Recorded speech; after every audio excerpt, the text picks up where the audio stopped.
தேமுதிகவின் மாநில மாநாடு கடலூரில் பிரேமலதா விஜயகாந்த் தலைமையில் நாளை நடைபெறுகிறது. முழுவீச்சில் மாநாட்டுக்கான ஏற்பாடுகள் நடந்து வருகின்றன. தேமுதிகவின் மாநில மாநாடு கடலூரில் பிரேமலதா விஜயகாந்த் தலைமையில் நாளை நடைபெறுகிறது. கூடுதல் விவரங்களை செய்தியாளர் ஸ்ரீதரிடம் கேட்டப்படலாம். ஸ்ரீதர், தேமுதிகவோட இந்த மாநாடு பெரும் எதிர்பார்ப்புகளை ஏற்படுத்தியிருக்கு. குறிப்பா கூட்டணி தொடர்பான நிலைப்பாட்டை பிரேமலதா அறிவிப்பாரா அப்படிங்கிற எதிர்பார்ப்பும் எழுந்திருக்கு. ஏற்பாடுகள்லாம் எப்படி நடக்கிறது? கூடுதல் விவரம். தேமுதிக 2005ஆம் ஆண்டு செப்டம்பர் 14ஆம் தேதி தொடங்கப்பட்டது.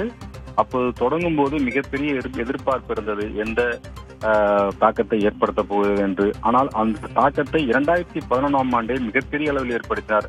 குறிப்பாக 41 இடங்களில் போட்டியிட்டு 29 தொகுதியில் வெற்றி பெற்று அந்த கூட்டணியுடன் எதிர்கட்சியாக அமர்ந்தார். அந்த அளவு தேமுதிக மிகப்பெரிய வளர்ச்சி அடைந்தது. இந்நிலையில்தான் தற்போது விஜயகாந்த் இல்லாமல் தற்போது சட்டமன்ற தேர்தலை தேமுதிக எதிர்கொள்ள உள்ளது.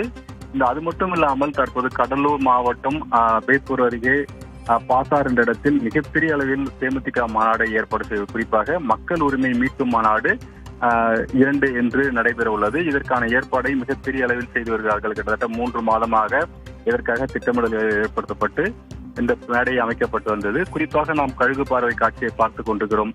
குறிப்பாக தேமுதிக கொடி எப்படி இருக்குமோ அதை தரையில் கழுகு பார்வையில் பார்க்கும்போது தரை முழுவதும் அந்த கொடியின் மீது அமர்வதற்கான ஏற்பாடுகளும் செய்யப்பட்டுள்ளது. ஒட்டுமொத்தமாக தேமுதிக உறுப்பினர்கள் பல்லாயிரக்கணக்கானவர்கள் அங்கு வருவார்கள் என்ற காரணத்தினால் 3 புறங்களில் வாகனங்கள் நிறுத்துவதற்கான இடங்கள் ஏற்பாடு செய்யப்பட்டுள்ளது. அதே சமயத்தில் காவல்துறையின் பல்வேறு விதமான பாதுகாப்பு ஏற்பாடுகள் செய்துள்ளது. நீங்கள் பார்க்கும் போதே இந்த பிரம்மாண்டமான ஏற்பாடு தெரியும். அது மட்டும் இல்லாமல் வருபவர்களுக்கு தேவையான உணவு வசதி, குடிநீர் வசதி, கழிப்பிட வசதி என அனைத்து வசதிகளும் அங்கு செய்யப்பட்டிருக்கிறது.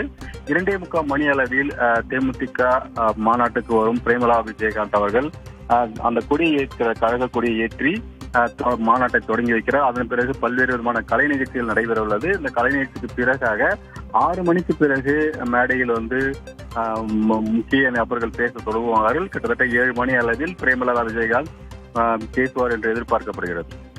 நிச்சயமாக ஸ்ரீதர், மாநாட்டுக்கான ஏற்பாடுகள்லாம் பிரம்மாண்டமா இருக்கிறத பார்க்க முடியுது. கூடுதல் விவரங்களுக்கு நன்றி.